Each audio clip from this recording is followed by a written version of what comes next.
నమస్కారం, నేను Sahasra. Welcome back to our channel.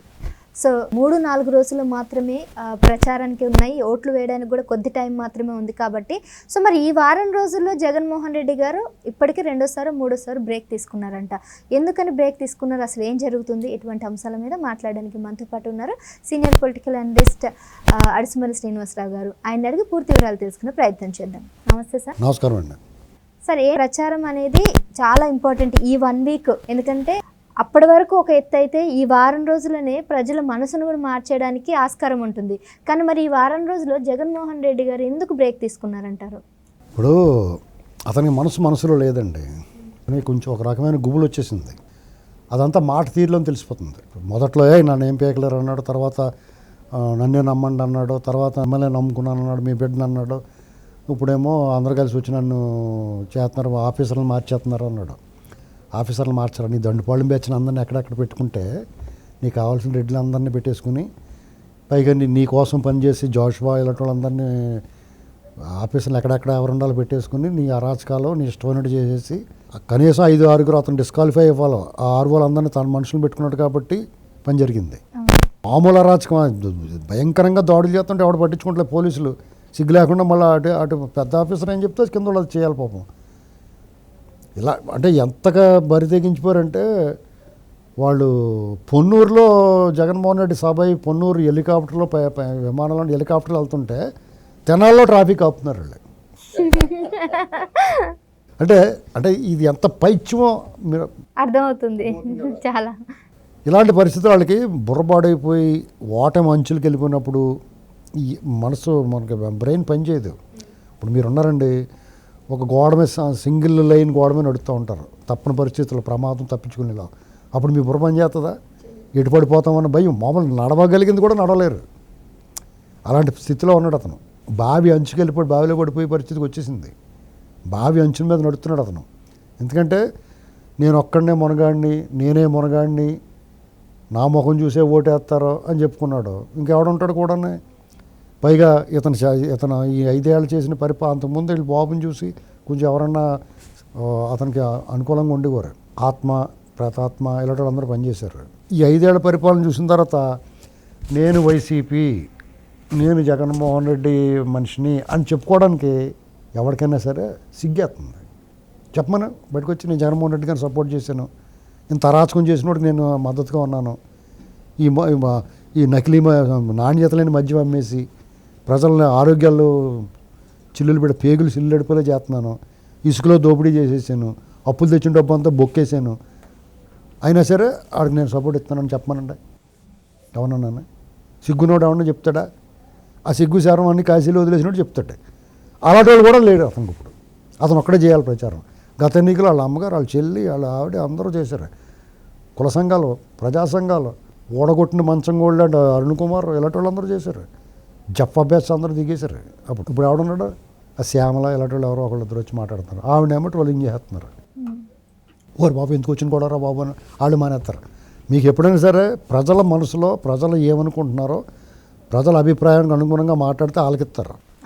నువ్వు దానికి వ్యతిరేకంగా తిమ్మిని పంపించేసి మసిపూసి మాటికి భూమి జాండు ఉన్నవాడిని 6 అడుగులు ఆజానుభావుడు అని చెప్పావు అనుకో, ఎలా నువ్వు అంటారు. అవునా కదా? జగన్మోహన్ రెడ్డి గారు భూమి జాండు 5.5 అడుగులు ఉంటాడు, అతను 6 అడుగులు అందగాడు అన్నావు అనుకో, నమ్ముతారా? నువ్వు భలే అందగాడవయ్యా అంటే ఒప్పుకుంటారా? ఎప్పుడు ఆనందం తాగినట్టు ముఖం వేసుకుని ఉన్నవాడు నువ్వు ఎలాగంటావు? ఏడుపు ముఖం వేసుకుని ఉన్నాడు, చూసావు అతను ముఖం? ఆ పక్కన ఉన్న వాళ్ళు అలాగే ఎడుతున్నారు మీటింగ్లో. నువ్వు ఎప్పుడు కూడా నువ్వు ఓడిపోతున్నా కానీ స్థితప్రజ్ఞత ఉండాలా, కాన్ఫిడెంట్గా ఉండాలా. ఇప్పుడు ఆ కాన్ఫిడెన్స్ ఎక్కడ ఉంటుంది నీకు? రోజుకి రిపోర్ట్లు ఎక్కడికి వెళ్ళినా కానీ అతను అసలు జనం కనపడకపోతుంటే ఖాళీగా వీధులు రయ్యమని వెళ్ళిపోతుంది వాళ్ళు కారు. ఎవడ మనిషి కనపడినప్పుడు నువ్వు ఇది 2 ఏళ్ళ నుంచి స్టెప్ బై స్టెప్ జరుగుతుంది. ఇతను మీటింగ్కి బతిమాలుతున్నారు, చాటింపులు వేస్తున్నారు, ప్రలోభ పెడుతున్నారు, భయపెడుతున్నారు, బెదిరిస్తున్నారు. అయినా సరే వచ్చిన వాళ్ళు పారిపోయేవారు కదా, గోడ దూకేసి కట్టను. ఈ 2 ఏళ్ళ నుంచి జరుగుతుంది కదా. ఇవన్నీ చూసిన తర్వాత కొంచెం జాగ్రత్తగా ఉండాలి బాబు, ఏదైనా మంచిగా చేసుకోవాలి, మంచి మాట్లాడాలి. 3 రాజధానులు మొదటి ఆలోచన కోర్టులు కూడా అడ్డుకుంటున్నాయి కాబట్టి లేదండి అక్కడే ఉంటుంది అమరావతి, పోనీ అక్కడ ఆ బిల్డింగ్లు అయ్యి అధికారులకు అది ఇచ్చేసి ఏదో కనీసం చేసినట్టు నటించడం కూడా చేతకలేదు అతనికి. అంత దద్దమ్మ కింద పరిపాలించాడు అంటే ఏం చేద్దామని. ఇప్పుడు ఎలాగా ప్రజలను మోసం చేశాడు, తనను నమ్ముకున్న ప్రజల్ని మోసం చేశాడు, ఓట్లేసి గెలిపించిన వాళ్ళని. ఇతను ఇంకా నమ్ముకుని అతని కోసం ప్రాణం ఇచ్చేసి కార్యకర్తలు దిగితే తూతేసే నాయకులు ఉన్నారు కదా, వాళ్ళందరినీ ఏకపక్షంగా టైటానిక్ షిప్లో ఎక్కించి ముంచేస్తానికి చూస్తున్నాడు. కాకపోతే ఈ అన్యాయం కాదని పాపం వాళ్ళందరూ డబ్బులు ఖర్చు పెట్టుకుంటారు, నాయకులు నిలబడతారు, వాళ్ళందరూ డబ్బులు ఖర్చు పెట్టుకుంటారు. ఇప్పుడు అడ్రస్ లేకుండా పోతారు వాళ్ళు. ఎక్కడికక్కడ కాసు కూర్చున్నారు, ఇతను డబ్బులు తీస్తే డబ్బు వేద్దామని చూస్తున్నారు. డబ్బుల కోసమే తప్ప అభిమానం అయితే లేదు. ఉండదు. ఎందుకంటే రిజల్ట్ ఇప్పుడు ఎలాగ ఓడిపోతుందని ఎవరిని అడిగినా చెప్తున్నారండి. ఎవరిని కదిపినా మెట్టదీట్లు పెడుతున్నారు. సర్వేలు అన్నీ కూడా చాలా నెగిటివ్ వచ్చేసాయి. మీకు సర్వే అవసరం లేదు. ఆంధ్రప్రదేశ్కి ఈ ఎలక్షన్కి సర్వే అక్కర్లేదు. ఆల్రెడీ భారత ప్రధాన ఎన్నికల కమిషన్ ఒక సర్వే చేసింది. గత సంవత్సరం పట్టభద్రుల ఎమ్మెల్సీ ఎన్నికలు నిర్వహించింది. అందులో జగన్మోహన్ రెడ్డి 108 నియోజకవర్గాలు ఎల్లంకోటకి వెళ్ళిపోయాడు. అప్పుడు ప్రతిపక్షం తెలుగుదేశం పార్టీ 3 ఎమ్మెల్సీ సీట్లు గెలుచుకుంది. సాక్షాత్తు వాళ్ళ ఎమ్మెల్యేలు ఓట్లేస్తే శాసనసభ్యుల కోటలో ఎమ్మెల్సీ కూడా గెలుచుకుంది. అప్పుడే ఓడిపోయాడు. ఇంక దీనికి సర్వే ఎందుకు? అప్పటి నుంచి అయినా రెక్టిఫై చేసుకున్నాడు అంటే ఇంకా దరిద్రంగా చేశాడు. చంద్రబాబు గారిని అరెస్టులు ఇవన్నీ అదనం దానికి. ఈ ల్యాండ్ టైటిల్ యాక్ట్ ఒకదానికి ఒకటి పీక్ షూట్ చేసుకుంటే ఊపిరి ఆడకపోతే వాళ్ళు అడుగు తీసి అడిగేలేకపోతున్నారు. వాళ్ళు ఏంటి జనం ఇంత కొడతలేదు తెలుసా వాళ్ళని, మా వాళ్ళు కొట్టాలి. అవును, ఇది ఎలక్షన్ డబ్బులు పంచి పెడతారు కదా, కొడత ఎందుకని ఆగుతున్నారు వాళ్ళు. ఇంకా డబ్బులు తీసుకొని ఇప్పుడు కొట్టేస్తున్నారు. ఇంకా బాబు వీళ్ళు అనవసరం కొడుతున్నారు బాబు, మన డబ్బులు ఇస్తామనవసరం మానేస్తారేమో అని కొట్టకుండా ఆగారు. అర్థమైందా? మేము డబ్బులు ఇవ్వను రా మీకు అనమనండి చూద్దాం.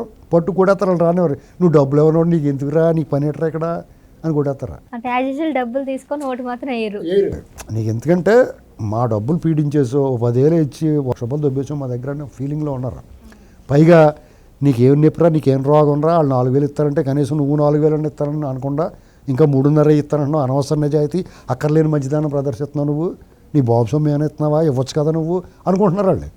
ఇప్పుడు చంద్రబాబు నాయుడు గారు 4,000 ఇస్తానన్నాడు.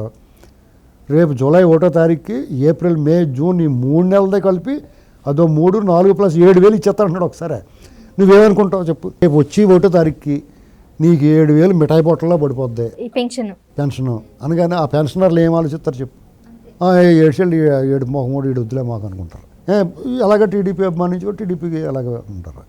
జగన్ అభిమానించే వాళ్ళు కూడా జగన్కి వేద్దాం అనుకున్న వాళ్ళకి ఎందుకు వాళ్ళకి సంవత్సరానికి 12,000 అదనంగా కలుగుతుంది. 5 సంవత్సరాలకు 5 12 60,000 కలుగుతుంది. ఒకేసారి 7,000 పడుతుంది. పైగా వీడు వస్తే ముక్కి మూలిగి ఎప్పుడు ఎత్తాడో తెలదు. పైగా మొన్నేమో ఏడిపించి తినేసాడు, ఎండలో పెట్టి మార్చేసాడు.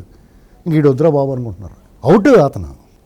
ఆడపిల్లలు ఎంతమంది ఉంటే అంతమందికి 15,000 చొప్పున ఇస్తా ఉంటున్నారు. ఇతను ఒకళ్ళకి ఇస్తానికి ముక్కి మూలిగాడు. రీఎంబర్స్మెంట్లు అంతా కాలేజీలకి ఇవ్వకుండా వీళ్ళకి వేసాడు. నానా బాధలు పెట్టేసాడు. 3 సిలిండర్లు అది పెద్ద దెబ్బ వాళ్ళకి. 3 సిలిండర్లు అంటే ప్రతి ఇంట్లో ఆడవాళ్ళు గ్యాస్ లేని వాళ్ళు ఎవరైనా ఉన్నారు ఇప్పుడు. 3 సిలిండర్లు వస్తున్నాయంటే వాళ్ళకి మిఠాయి, డెఫినెట్గా వాళ్ళకి ఒక మిఠాయి పొట్టలం దొరికినట్టు వాళ్ళకి. బస్సులు ఫ్రీ అయితే వాళ్ళు బుర్ర పడైపోద్ది వాళ్ళకి. ఇప్పుడు నువ్వు ఉన్నావు అమ్మాయి, నువ్వు ఉద్యోగానికి వెళ్ళాలి ఎక్కడ చోట. ఎంత కాదని రోజుకి ఒక 100 రూపాయలు ఖర్చు అవుతుంది. ఒక అమ్మాయి చదువుకొని ఏదో ఉద్యోగం చేస్తుంది అనుకో, గవర్నమెంట్ ఉద్యోగం రాకపోయినా ఏదో దాంట్లో ప్రైవేట్ కంపెనీలో ఉద్యోగం చేస్తుంది. నీకు నెలకు 2,000 వద్దా బస్ టికెట్ ఖర్చు? అదే రోజుకి 100 రూపాయలు చెప్పిన నెలకు 3,000 అవుతుంది. అటువంటిప్పుడు నీకు అది కలిసి వస్తుందా? అది కాకుండా అన్న క్యాంటీన్లు పెడతారు వీళ్ళు వచ్చిన తర్వాత. నువ్వు కాకపోయినా కానీ వేరే చిన్న పనులు చేసుకునే వాళ్ళు, లేకపోతే చిన్న చిన్న వ్యాపారాలు చేసుకుని లేకపోతే హాస్పిటల్ పని మీద వచ్చే వాళ్ళు ఉంటారు. బస్సులు ఫ్రీగా, ట్రాన్స్పోర్ట్ ఫ్రీ వచ్చి అక్కడికి వెళ్ళిన తర్వాత 5 రూపాయలు టిఫిన్, 5 రూపాయలు భోజనం దొరికినప్పుడు వాళ్ళు ఖర్చు ఏముంటుంది? అందంగా పని చూసుకుని వెళ్ళిపోతారు. ఇది ఎంత బెనిఫిట్? ఇది కదా సంక్షేమం అంటే. బటన్ నొక్కాను అవి పడవు డబ్బులు. అప్పుడెప్పుడు నొక్కాను బటన్, ఇప్పుడు పడుతుంటే ఎలక్షన్ కమిషన్ అడ్డుకుందని చెప్తున్నాడు. నువ్వెవడరా, నువ్వు అయ్యాలు నొక్కితే ఇవాళ దాకా ఏం చేస్తున్నారా తింగిరే అని చెప్పేసి అడుగుతున్నారు వాళ్ళు. ఎలక్షన్ అయిన తర్వాత ఇప్పుడేం పోయింది, కొంపలే మూలిపోయి ఎన్నాళ్ళు ఆగేవి కదా, 4 రోజులు ఆగు అని చెప్పారు వాళ్ళు. అంటే ఒకసారి కాలం ఎదురు తిరిగినప్పుడు కర్ర పామై కరిచేస్తుంది. కాల సర్పం అనేటువంటిది, కాలాన్ని సర్పం అంటారు, కాల సర్పం కోట అంటారు. ఎందుకంటే అమెజాన్ అడవుల్లో ఉన్న విష సర్పాలు ఆ విషానికన్నా విరుగుడు ఉంటుంది, మందు ఉంటుందేమో. కానీ కాల సర్పం కోటేస్తే దానికి మందు ఉండదు, విరుగుడు ఉండదు. ఆ కోటకి ఇతను బలవుతున్నాడు. Thank you.